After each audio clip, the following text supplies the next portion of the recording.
Just...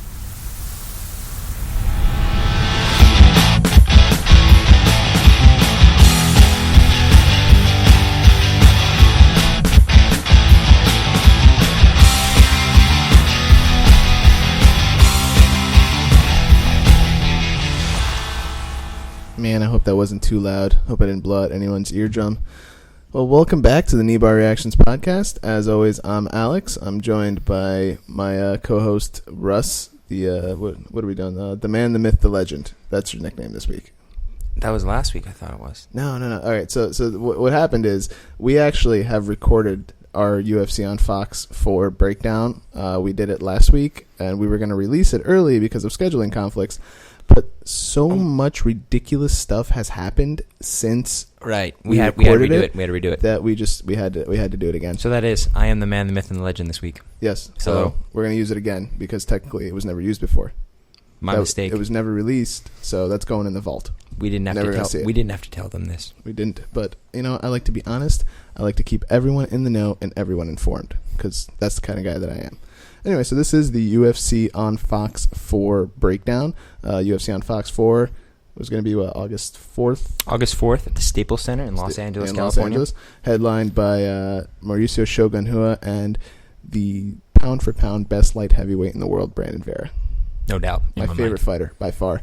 The Filipino power, all the way. Amen. So, if you followed anything about this card, it's just been torn to shreds right from the beginning. Shogun versus Vera is a replacement fight. The original headline for this fight was going to be, or for this card was going to be Hector Lombard and Brian Stann, which everyone is very sad that we did not get to see, and hopefully we'll get to see that sometime in the future. But in retrospect, seeing Hector Lombard fight the way he did, are we sad? You know what? I don't think it would have been the same kind of fight, though. Because Stan would have came out. Brian Stann is a beast. Brian Stann would have brought the fight to him. Yeah. Bosch was pretty passive. Exactly. And it could have been something because Bosch broke his foot or whatever his excuse was for not having a very good fight. But Hector Lombard and Tim Bosch was a very boring fight. And Brian Stann and Hector Lombard would not have been the same thing. I'm going to go on the record as saying that would not have been the same kind of fight that we saw Hector Lombard fight against Tim Bosch. Anyway, 4-card main fight. I think actually that's what the UFC has settled on now. The last 2 cards have been 4-card main fights. I think the second one was five fights. Yeah, they settled. Dana White came out and he said that the Fox cards will have 4 free fights on TV. So, it's good. Free MMA is good MMA, kind of like pizza. There's no such thing as bad pizza. All pizza is good pizza. Even when it's bad, it's good. No? Listen. I'm a connoisseur of pizza, so. Regardless of whether or not you agree with the headliner being Shogun versus Vera, all the controversy behind it, the card itself is actually very good, top to bottom. Wait, let's backtrack because I'm on this pizza thing. So, it's like you said, free MMA is good MMA. So, free pizza isn't exactly good pizza, but I'll still eat it. And free MMA is... It's not always good, but I'll still watch it. I'm not really sure what you're getting at. You lost me. Okay, let's You lost me at backtrack. Scratch. First fight on this card. We're gonna edit that out later. First fight on the card is actually just real quick. The entire card is actually very good, top to bottom. The prelims are fantastic. They're going to be on FX, live on FX. We'll give you some fights to watch. Awesome prelims. If you decide not to tune in on Fox for the main card, at least tune in for the prelims. There are some great fights, at least on paper. They look very good. So should be a very, very good card, top to bottom.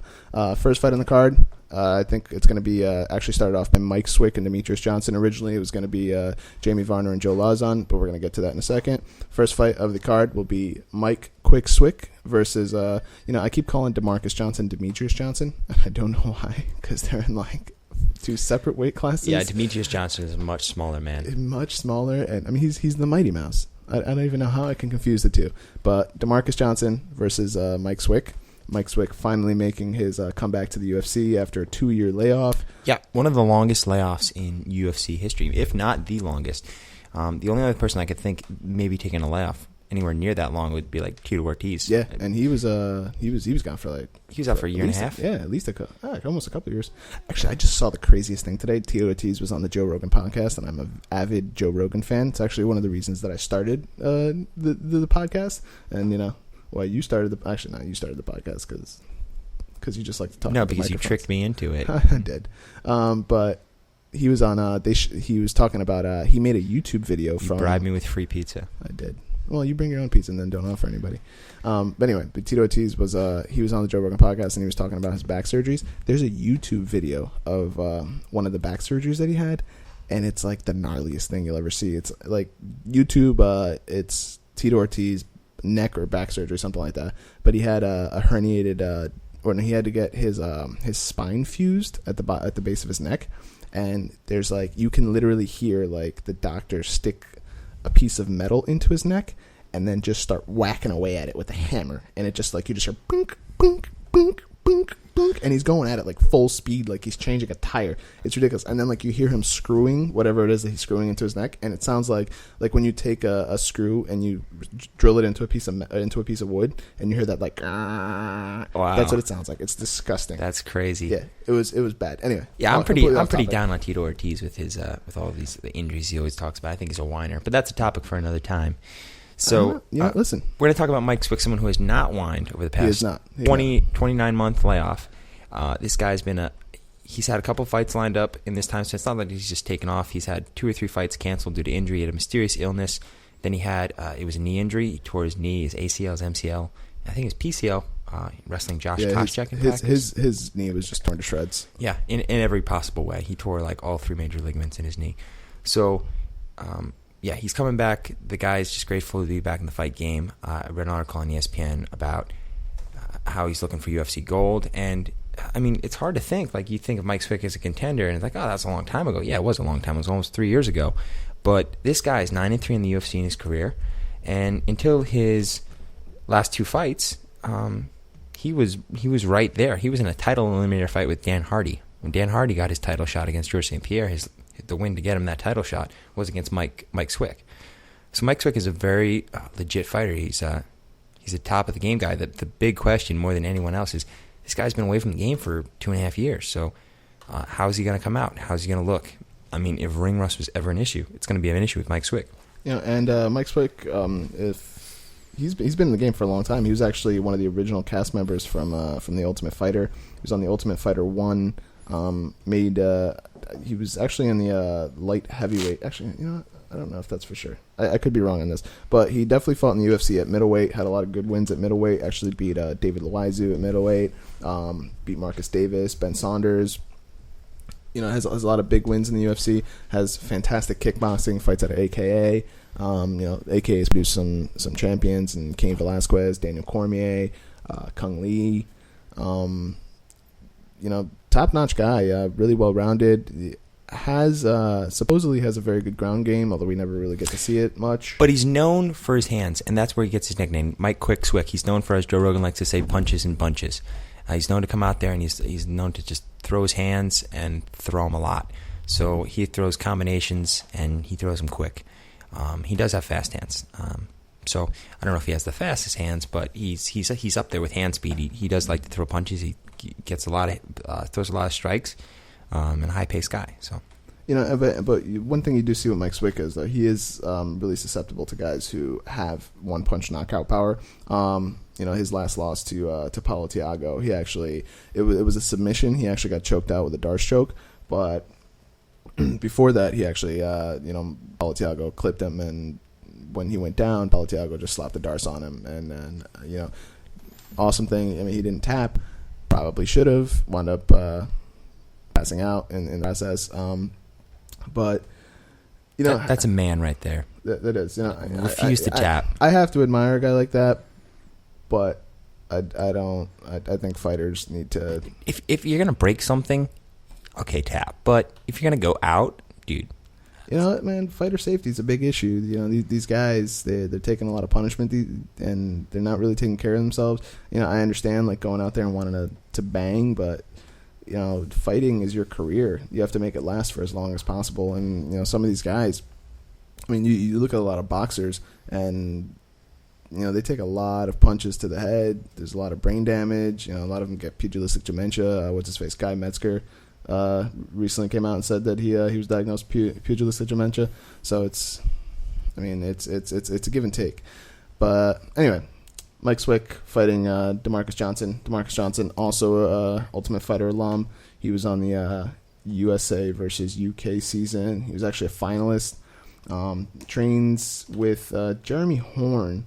An interesting thing about Demarques Johnson that I've noticed, he's actually listed and again, this is as accurate as you can get on Wikipedia, but I haven't actually seen this ranking listed anywhere else except for Wikipedia. But he's listed as a blue belt in Brazilian Jiu-Jitsu. And if you've ever watched his fights, he seems like he's very good off of his back. He seems like he has a pretty well-rounded ground game. Seems to transition very well, always looking for submissions. So I'm not really sure how accurate this is, that he's a blue belt. But he does definitely train with Jeremy Horn. Jeremy Horn is a well-known submission specialist. Jeremy Horn has a lot of big wins. He has a submission over Chuck Liddell. He's been fighting, and he was Matt Hughes' old jiu-jitsu coach. He used to train up with Pat Milicic. So he comes from a good background. Yeah, no doubt about it. Demarques Johnson definitely has a good ground game. I'd say he has 16 career wins, 8 of them by submission. 6 by KO and 2 by decision. So this guy finishes fights.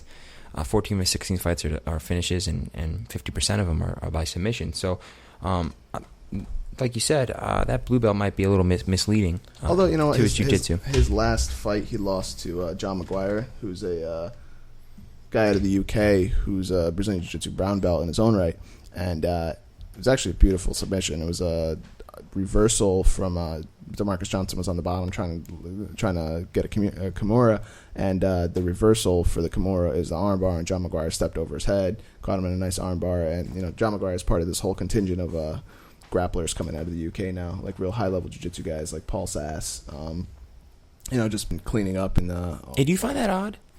Yeah, because high level grapplers, jiu-jitsu guys coming out of the UK. I don't find it odd because Roger Gracie's based out of the UK. Fabricio Verdum is based out of the UK. So there are a lot of schools there. It's not generally what you see coming out of the UK. So it's actually really nice to see a lot of high level grapplers coming out of the UK. It adds something new to the mix. Right, but when you think UK, you think like boxer. Exactly, you think boxing, kickboxing, guys like. But even Michael Bisping has a really underrated ground game. Right. He was able to keep Chael Sonnen off of him for 3 rounds. So impressive indeed. Yeah, that's impressive. But anyway, back to Swick and Demarques Johnson. Should be pretty one-sided fight, I think. I don't think Demarques Johnson is on the level of Mike Swick just yet. He seems to put in the work. He seems to really enjoy fighting. He's just been very inconsistent throughout his entire career. Unless he has really learned something new over the last few months, since his last fight, I don't really see him putting up much of a fight. Really? Pun. No pun intended. But anyway, much of a challenge for Mike Swick. I'm gonna give Demarques Johnson a little bit better chance than you're giving him. Well, cage rust or ring rust might come in. I think ring rust might be an issue. That's the big question for me. I'm just, for someone out of the game for that long, I don't think you can miss that long and then come back and as if you haven't missed a beat. So, but he's been in the game long enough where he does know how to put together a good training camp. He knows what he needs to do to train for a fight. So it's not like he's only had 5 fights in his career. This is true, and I'm still going to pick him. But I think there might be a little bit of a fight here, and not so much of a one-sided deal. So, how do you have is he going to go to a finish decision? What are you thinking? You know what? Assuming that Mike Swick doesn't gas in the first round, I think it'll be a stoppage in the first round. I think Mike Swick is, he's anxious to come back. He's been monitored. He's probably been training really hard for this. He hasn't seen a UFC paycheck in 2 years, and I'm sure he's got a lot of outstanding medical bills. So I think he's going to come out. He's going to want it. But obviously, I don't know much about what's going on in his head, but his skill set is just far and above Demarques Johnson's at this point in their careers. So definitely Mike Swick. Thinking first round, knockout, submission, something along those lines. Okay, really sure. I'll probably take Swick by TKO. I don't know if it'll be the first round though. Maybe second. Fair enough. All right, second fight on the card. Was it Jamie Varner and Joe Lauzon? Actually, my pick for fight of the night. I could see that. 2 guys who come out and, well, one guy in Joe Lozon who always wants to come out and go for a fight, and another guy who comes out half the time and puts on exciting fights. Depends which Jamie Varner shows up here. But has been putting on exciting fights as of late. Has since been he left putting the on exciting WEC and fights since he lost to Dakota Cochran, he has put on a 3-fight win streak. Beat a lot of really good guys. It's not like he was just beating cans. He wasn't recycling. He put together some good wins. Has a win over Drew Frickett and a win over Edson Barboza. And Edson Barboza was a contender. And it's not like he took Edson Barboza down and beat him up. He beat Edson Barboza at his own game. Right. He beat him on the feet. Yeah, which is impressive. He took Edson Barboza out, which was a shocker. Do they have? I don't know if they have an MMA. They have another sport. Do they have like comeback fighter of the year or something like that? Or I don't know. That's a good question. Do they have an award like that? Because if they do, Jamie Varner wins at the MMA awards. Yeah, if Jamie Varner wins his fight against Joe Lozon, I don't see him. He gets my nod for comeback fighter of the year. Is if Jamie Varner wins this fight, he has a fight over a top 10 lightweight. Actually, he would have wins over 2 top 10 lightweights in the UFC in his last 2 fights. He wins this fight, he's in the mix for one more win, shot at the maybe a title shot. Exactly. Anthony Pettis just beat Joe Lawson, and he's probably, after Nate Diaz, he gets one more win under his belt. Against a top level guy, he's very possibly the next contender at 155. So Jamie Varner, man, is that a fight to make? Maybe Varner Pettis could be. Does Pettis have an opponent? I don't think so. Does Anthony Pettis have an opponent? I don't know. That's a good question. We should look that up. Yeah. But only thing that people love more than an underdog is a comeback story, and Jamie Varner is exactly that. And he's probably an underdog in this fight.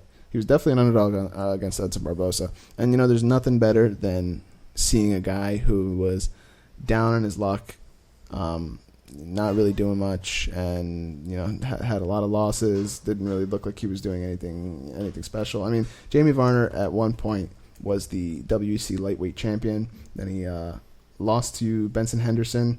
He had losses to Donald Cerrone and Shane Roller back to back. Left the WEC. Excuse me. Left the WEC. Lost to Dakota Cochran. And then comes back and puts together a 3-fight win streak. So there's really nothing better than watching a guy really get himself together, come back, put some wins together. Seems like he really wants to get in there and fight, and that's important. A guy who wants to be in the cage to fight. And Joe Lozon, coming off his loss to Anthony Pettis.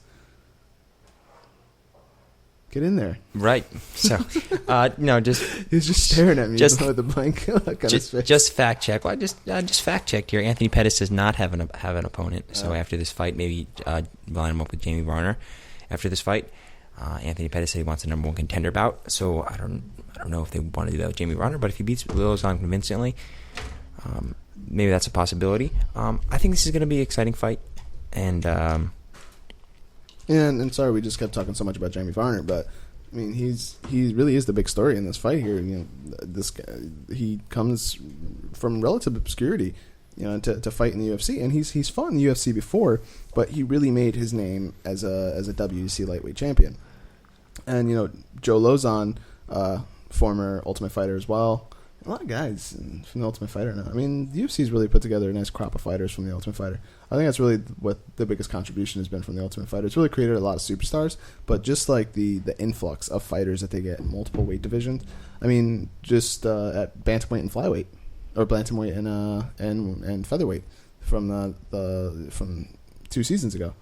Just think about all the fighters that they got there in a division that was pretty weak. Right, and that's another reason why they would do the show in a weight class like that. Sort of get an influx. And whichever weight class is sort of weaker, I think you see the Ultimate Fighter doing a tough season with that weight class to try to bring in some new fresh talent and stuff like that. So, yeah, definitely. So, so Jamie Varner, Joe Lozon, should be a really good fight. And who you got? I'm going to take Jamie Varner in this one.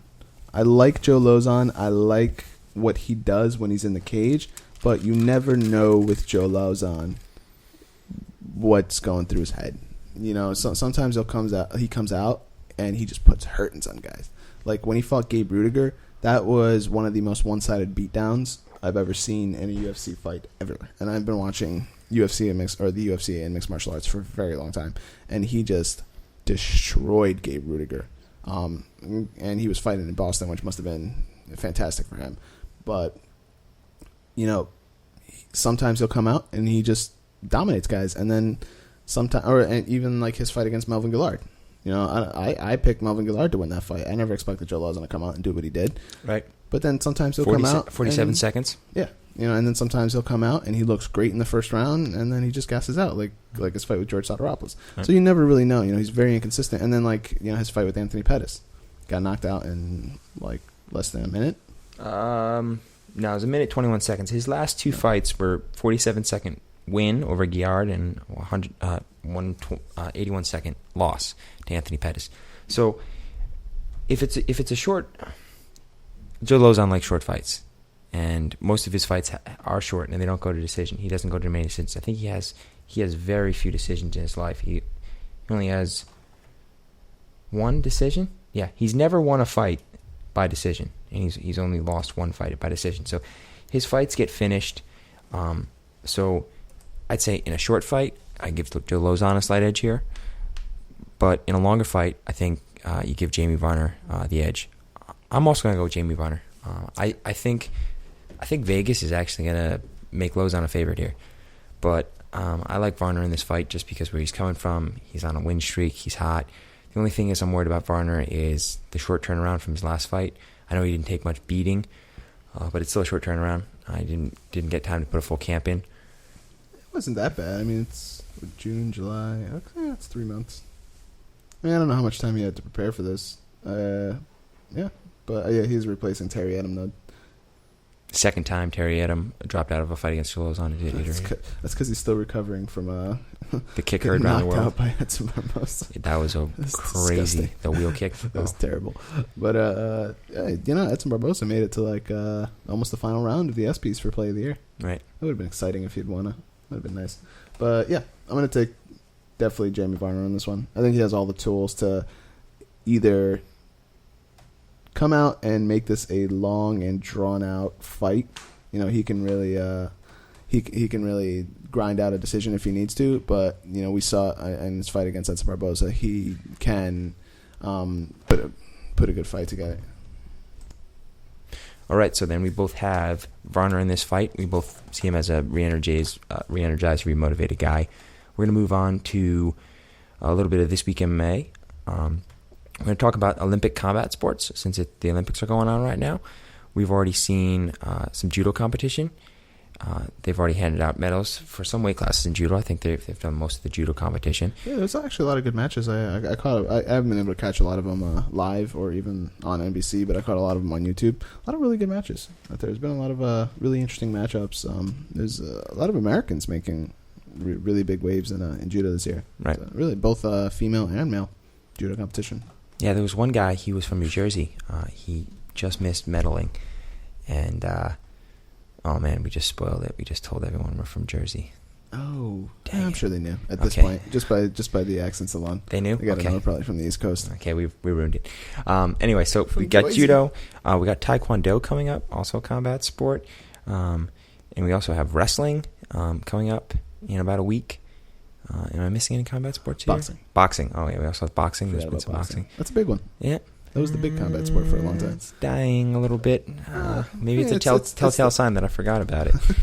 But it still has legs. Yeah, it still has legs a little bit. Or just hands, because that's all. But you know what? Since you are the authority on wrestling around here, why don't you give us a nice quick breakdown right before wrestling's coming up next week? Give us a nice little breakdown of what we can expect from Olympic wrestling this year. Exciting. That's what we can expect this year. We expect exciting because we got some real gamers coming from the U.S.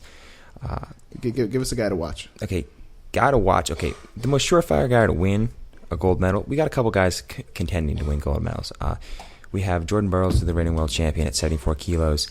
Jake Herbert is a couple years back. He won a silver medal at the World Championships. He's a guy to watch. Jake Varner at 96 kilos. He is, by the way, these kilos are like 2.1 or 2.2 pounds is a kilo. So 2.2 pounds. 2.2 pounds. So So 96 kilos is like 212 pounds. But so at 96 kilos, Jake Varner was a world bronze medalist last year. He hasn't lost in this past year. Tervel Delagnev took 5th last year at heavyweight. That's 120 kilos, 263 pounds. So the top 4 weight classes for the U.S. are definitely where the strength lies. The most surefire guy to win this year is Jordan Burroughs, but we got some real gamers. Like Jake Herbert is an exciting guy. He's a go wrestler at 84 kilos. You should watch him. The guy I'm most excited to see is the U.S. Olympian at 66 kilos, Jared Frayer. This guy, his nickname is Air Frayer. It's actually his Twitter handle, too. They call him Air Frayer because this guy loves to throw. And he wrestles in freestyle. There's 2 types of Olympic wrestling. There's freestyle and Greco. Greco, you only can touch from the waist up. And that's usually full of more throws and stuff like that. But Jared Frayer is a freestyle wrestler, and he likes to throw people, and he is the exciting guy to watch. I don't know if he's going to medal, but I think he's going to come out with a couple wins and throw it. And honestly, if any of these Americans come out and medal or even win it, I'm not going to be overly shocked. Maybe I will at 60 kilos because he got a really good Russian who's been sitting in there for a while. We got Coleman Scott coming out for the U.S., but definitely, I think this could be the strongest showing that the U.S. has had in a long time in the Olympics. They haven't won a team medal since I think it was 92, or they haven't won the team gold medal since 92. I could see the U.S. Olympic team winning the team medal. So definitely excited to watch. Got the 2 guys I'd say watch is Jordan Burroughs at 74 kilos. I think it's the last day of wrestling competition. There's like 5 days. And Jared Frayer at 66 kilos. Air Fryer. So those are the 2 guys to watch. Exciting, but honestly, I'm going to be watching every second if I can't wait. And for those of you who haven't really gotten into wrestling, have never really followed wrestling, now is the time to start doing it. Collegiate wrestling and Olympic wrestling is basically the farm system for MMA now.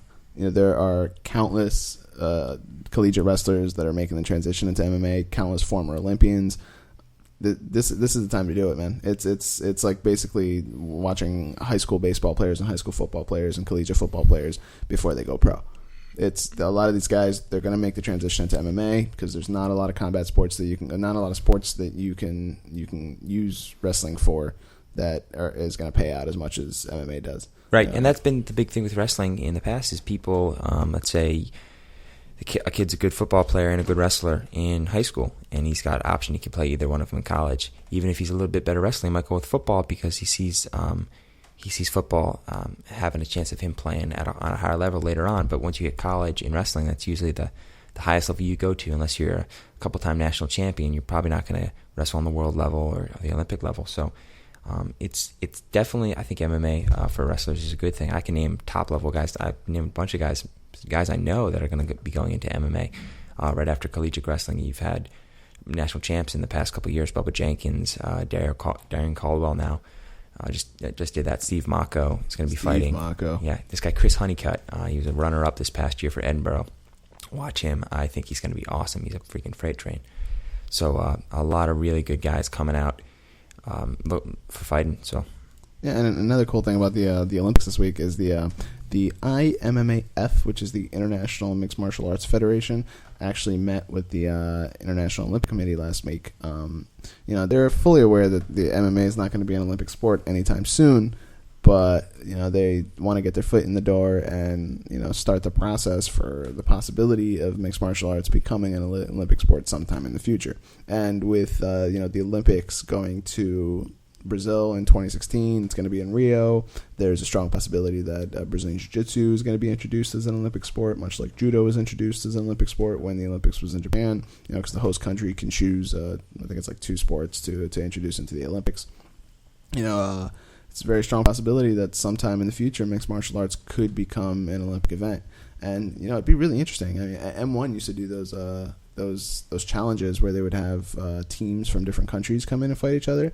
It could be much of the same. And Dana White has talked in the past about making like a international mixed martial arts federation where competitors from different countries can come and fight each other and represent their country. So it's not outside the realm of possibility.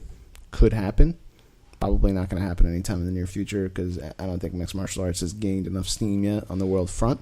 And, a lot of people still have a negative opinion about MMA and MMA fighters. I just wonder how you would do a mixed martial arts in the Olympics. And how do you do boxing in the Olympics, you know? Yeah, so, I mean, what are they going to wear? Headgear, and they're going to go on a point system, and I guess are they just going to let amateurs do it? Like, these are the questions I have. I definitely see Jiu-Jitsu as a possibility, definitely in 2016 in Rio. As an Olympic sport, that'd be exciting. I definitely want to watch that. But I don't know about the whole MMA deal. So, yeah, I mean, I guess we're gonna find out. But at least the IMMAF is there, and they're doing their thing, and that's one of the requirements of becoming an Olympic sport is that you have to have an international governing body, and now the IMMAF is the international governing body for mixed martial arts. So, they're gonna do anything about the judging? I don't know. I actually think they're pretty newly formed. I think they're still getting their feet wet. So they're more of a club, probably something like that. They're like the Skulls. Right. All right. Anyway, so back to UFC on Fox 4.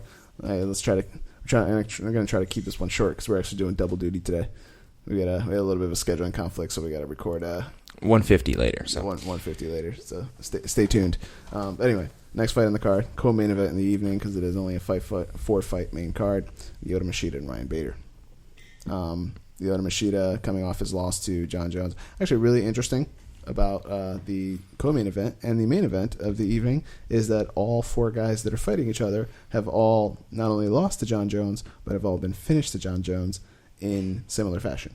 Yeah, and the guys fighting each other have lost the same way to John Jones. So Lyoto Machida and Ryan Bader have both lost via guillotine to John Jones. John Jones has only 2 guillotines in his career, and he finished them both here. So it's very interesting. It's like this card is like a John Jones, like, I don't know, pity party. Like they're all sulking in their John Jones. They're gonna have like a support meeting before the fight. They're all gonna get together, sit in the locker room, talk about their feelings, how they felt about losing to John Jones.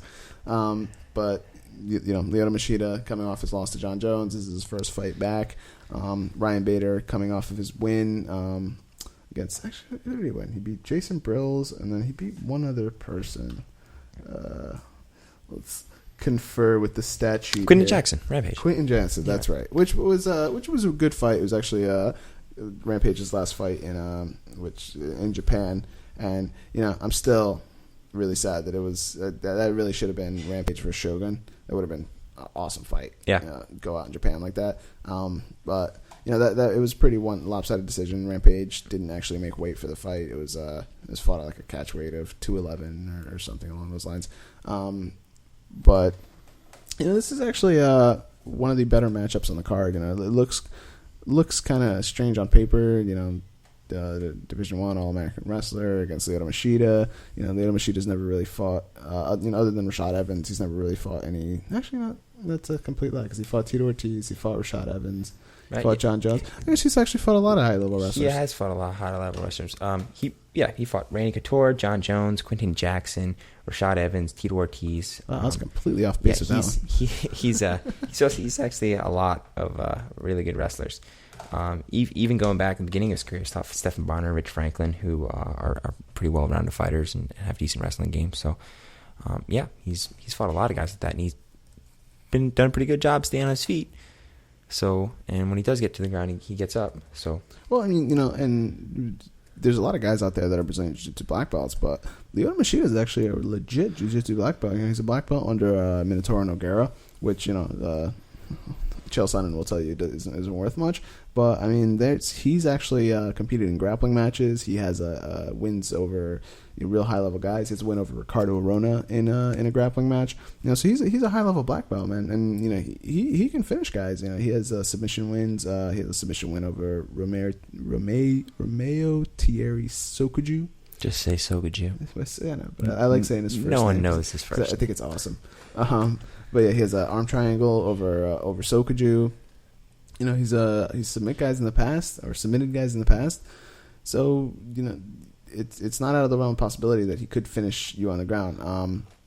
And Ryan Bader, as always, Division I All-American wrestler, super heavy hands, has a lot of skills, but has never really showed a diversity in his skills. He always seems to just kind of rely on his wrestling whenever things get He's tough. a real stiff guy too. Yeah, he doesn't it's weird. You probably know more about his wrestling background than I do, but he doesn't seem to be like an overly athletic guy.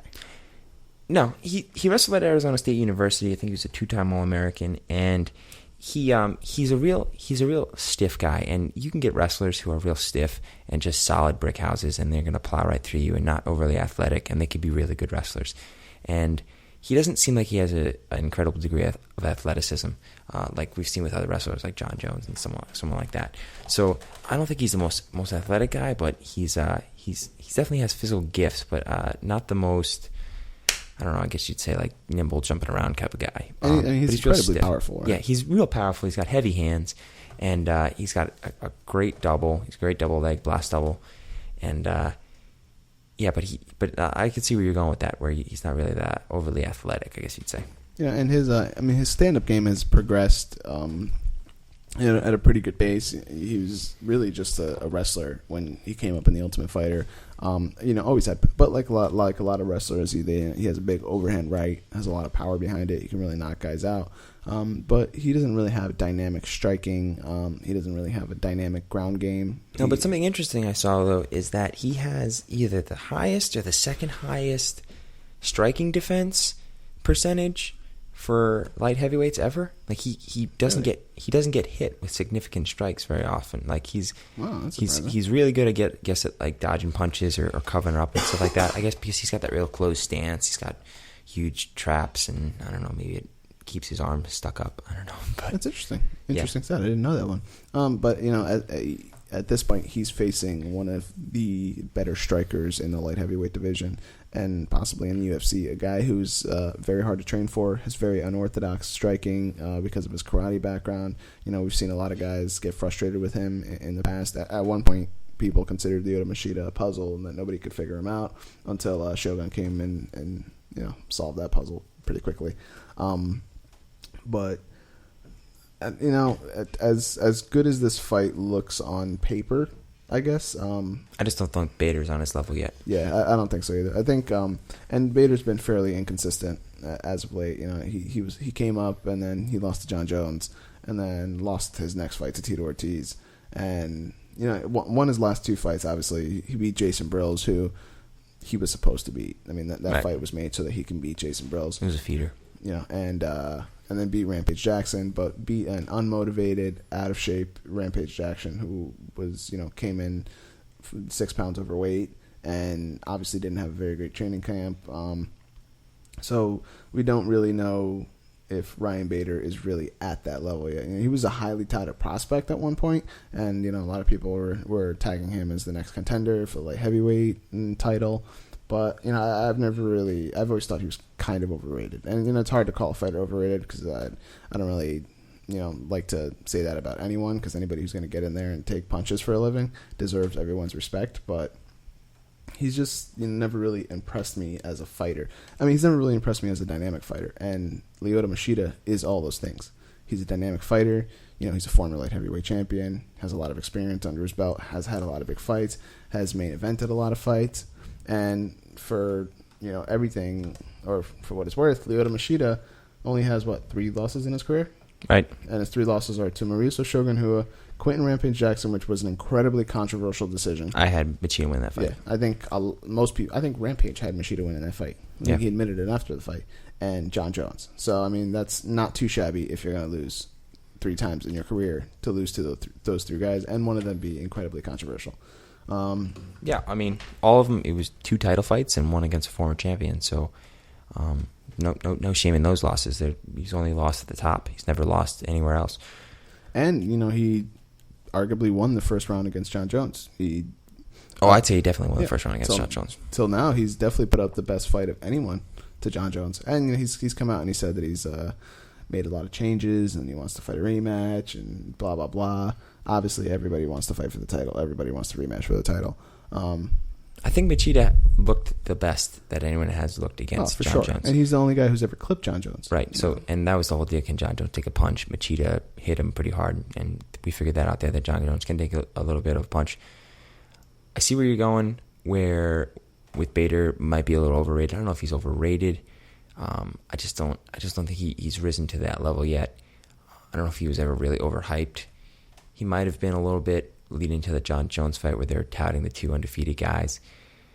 But the one thing I will give Ryan Bader is he has an awesome new haircut. Have you seen it?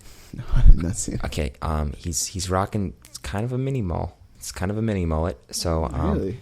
Mad respect for it. That's impressive. Yeah. Does he have a mustache too? No, he doesn't have a mustache. He should have grown a mustache. He'd win this fight if he had grown a mustache. No, it's pretty sweet looking. So that's the only thing I'll give Bader in this fight to help.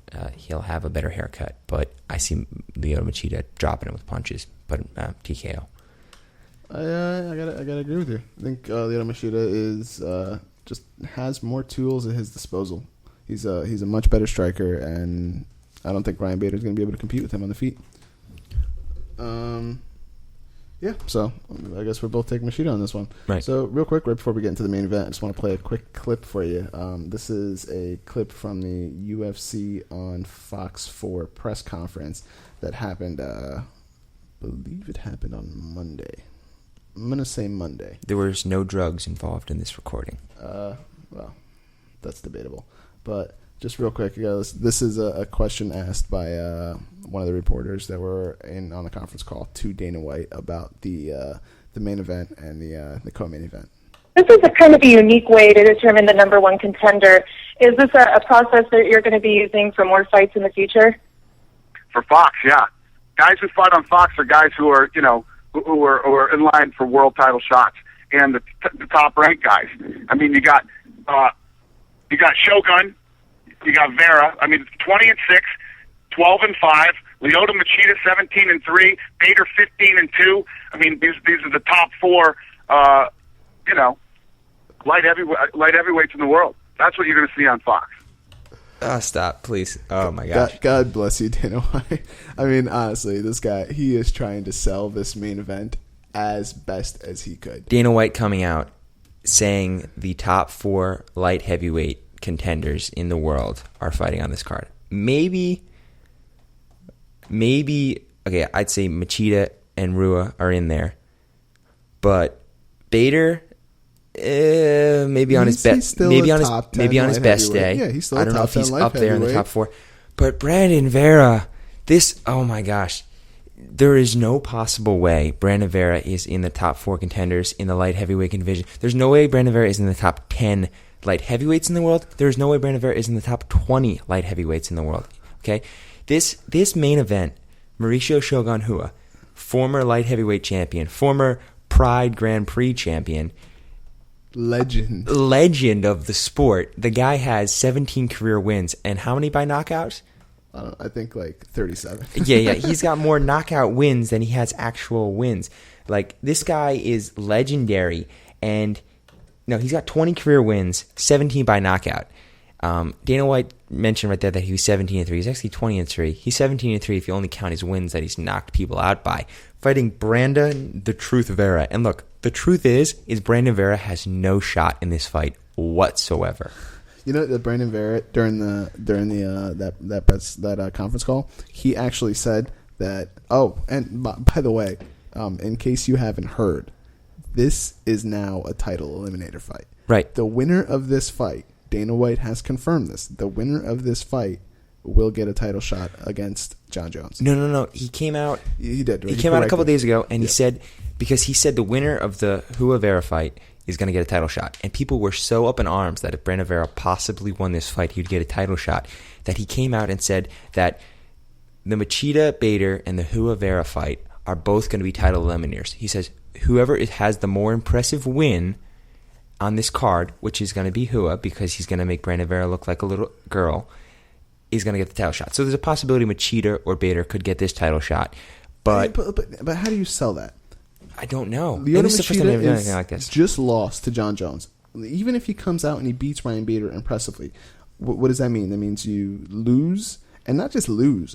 John Jones beat him. John Jones guillotine choked him and then dropped him on the canvas like he was a sack of potatoes. Like, was one of the just like dropped him and walked away like nothing had happened. Just loses. So what? He comes out and he beats Ryan Bader, who is a top 10 light heavyweight, possibly a contender one day and he's going to get another title shot right away. And then Ryan Bader, if he beats Lyoto Machida, yeah, all right, he beat Lyoto Machida. That's great. Still think he needs another win before he gets a title shot. I mean, although you can make a case for Ryan Bader because he just beat Quentin Rampage Jackson, and if he beats Lyoto Machida, you can make a case for him. But he was also finished by John Jones. Then you have Mauricio Shogun Rua, who is technically coming off a loss to Dan Henderson. Has already lost, got TKO'd by John Jones, and is going to beat Brandon Vera, who is Brandon Vera. Right. And you know what the biggest thing in this is the shocker is that Dana White has come out. I think Dana White's banking on Rua destroying Vera so he can give Rua that shot. What if it doesn't happen? I know. What if it doesn't happen? What if the sun doesn't rise tomorrow? Like, what if? You know? Like, what if Brandon Vera... Like, what if you go to stand up and your feet aren't there? Come on, man. Like, for real. No, but honestly, what if Brandon Vera... I mean, Brandon Vera is a good striker in his own right. You know, what if Brandon Vera, by some miracle, dodges a punch and just happens to clip Shogun with a counter? Right. It could happen. It could happen. And Brandon Vera, maybe we're not giving him enough credit. He could hit hard. He could hit something hard. But sometimes. You know what, though? Shogun took 3 or 4 Dan Henderson H-bombs and still managed to go 5 rounds and arguably win that fight. And Dan Henderson has the hand of God attached to his right arm. And this Dan Henderson can knock out a horse. This is the most shocking part of this whole deal is that Dana White says the winner of this, the most impressive winner here gets a shot at John Jones. He is completely ignoring Dan Henderson here. Like, he's ignoring Dan Henderson. I saw an article. It was where someone posted on a blog or something like that, and it said, like, what about Hendo? Like, Dan Henderson, in my opinion, Dan Henderson poses the most legitimate threat that John Jones has fought yet because of that huge overhand right, his wrestling ability, his experience. I think Dan Henderson can actually win this fight against John Jones, if anyone can. And everyone's just looking right by him like he's not even in the picture. It's like, oh, yeah, John Jones is sitting there waiting for a challenger, and he's already cleaned up the division, and this is the next guy in line. It's like, no, you have to beat Dan Henderson. So this is... Okay, even how atrocious the Rua Vera fight is and how big headlines that is, the biggest thing in my mind is that, like, Dan Henderson is being ignored. That's true. And, I mean, say what you want, Dan Henderson is one of the legends of the sport, man. The guy, he's beat a lot of guys, and he's a... Former Olympic wrestler, by the way? Former Olympic wrestler as well. And, you know, he's had titles in every single promotion he's ever fought in, with the exception of the UFC. So this would really put, like, a cap on his career. But, yeah, you know, I completely forgot that Dana White even said that. But, you know, Brandon Vera, even on this conference, he said that not only getting this shot, but possibly getting the title shot was like winning the lottery twice. That's the mindset that this guy's in. That he won the lottery. Because he knows he sucks. Exactly. He, like, not even, I worked hard for this, and now I'm main eventing a Fox fight against Mauricio Shogun, who's one of the legends of the sport, one of the top 3 light heavyweights because in the he's world. Completely blown away. He's shocked because he realizes that he's not even the best fighter in his own house. Okay, his wife Kerry Vera is a better fighter. His wife is an undefeated MMA fighter. Her last win was against Kim Couture, the ex-wife of MMA great Randy Couture. Who Brandon Vera has a loss to. Brandon Vera lost to Randy Couture, and then his wife went in and put the spanking on Randy Couture's ass. Right, yeah. So it's like, hey, you beat up my boy, so... I think they fought like the same week, too. Your boy beat up my boy, so I'm going to beat you up, and it's sort of like she does the talking for him in the household and stuff like that. Like, he doesn't even sleep in the bed he sleeps in. He's the second best fighter. Like, seriously. This is absolutely... Oh, man, I can't express enough. Like, I wish I could use, like, hand motions and you could film me for this part of the podcast and, like, to show people how, like... He's pretty up in arms about it. He actually stood up at one point. Yeah, arms up. My shirt's off right now, actually. Wow. It's because it's so hot in your apartment. We probably didn't need to tell people that. My shirt's on, just for reference. I don't know. I have fans. Anyway, so, yeah. Twitter handle, at Russell Me Gently. In case you haven't gotten the gist... This is one of the most ridiculous bits of matchmaking I've ever seen. The most lopsided matchmake. Yeah. The most lopsided fight I've ever seen in UFC. I mean, I thought Cody McKenzie, Chad Mendez was a mismatch, but this is... Blows it out of the water. Yeah, this is bad. So, yeah. I mean, Shogun should win pretty handily. Should be a pretty one-sided fight. I don't think there's any chance that Brandon Vera really wins this fight. I mean, he has a. I don't even think he has a puncher's chance. I think he has a maybe a prayer. That's about it. Yeah. Because a puncher's chance would imply that he has serious knockout power, which he hasn't knocked anyone out since Frank Mir, and he knocked out Frank Mir when Frank Mir was coming back from a debilitating injury where he almost killed himself on a motorcycle. He'd have to catch Hua with a perfect head kick. Yeah. I see that as his only chance, and I just don't see it happening. I have Shogun by disintegration. He's going to hit Vera, and Vera's going to fall He's apart. just going to turn into sand Yeah, when Shogun he's hits going to him. sand. It's Yeah. possible, man. It's going to be the Sandman punch. Shogun has serious power. That'll be Player of the Year for the ESPYs. But yeah, I mean that's pretty one-sided. So definitely going to be Shogun on this one. So real quick before we wrap this up, some fights to watch on the undercard.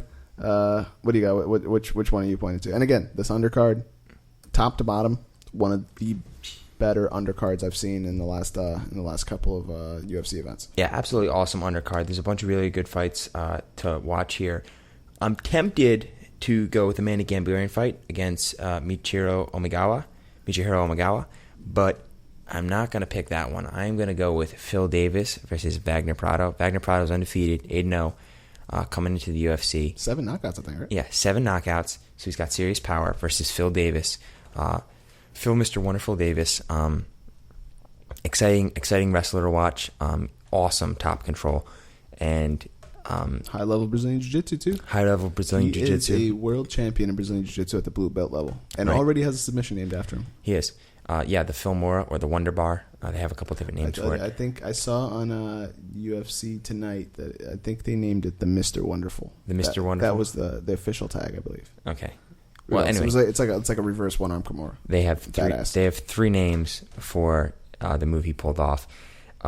This guy is a former NCAA national champion at Penn State, and he has perhaps the most freakish physique you could ever see. At the weigh-ins, he's got like a 60-inch shoulders and like a 3-inch waist, and it's just freakish. But yeah, that's my fight to watch. It's the second to last fight on the prelims. Definitely excited to see that fight. I'm going to go with the one that you decided not to go with, the Anvil Gambarian against Michihiro Omagawa. Should be a really good fight. Manny Gambarian, great knockout power. Whom I believe to be the only Armenian in the UFC currently. It's possible. I can't. He's not the only Armenian who's ever fought in the UFC, but he may be the only Armenian currently under contract in the UFC. So you may be right about that. But Manny Gambarian, very high level judo. Michihiro Omagawa, also very high level judo. Should be a really good fight. Michihiro Omagawa actually has really great boxing too, which you wouldn't expect because there's not a lot of Japanese. Well, I mean, they are making strides in the but they're not known for game. it. They're not known for it. Yushin Okami has great boxing, but Michihiro Omagawa especially really high level judo. So should be a really fun fight. Also, if this is for all the ladies out there, if you get a chance, watch Ulysses Gomez make his UFC debut. He's the only fighter that I've ever known, and apparently he's undefeated when he does this.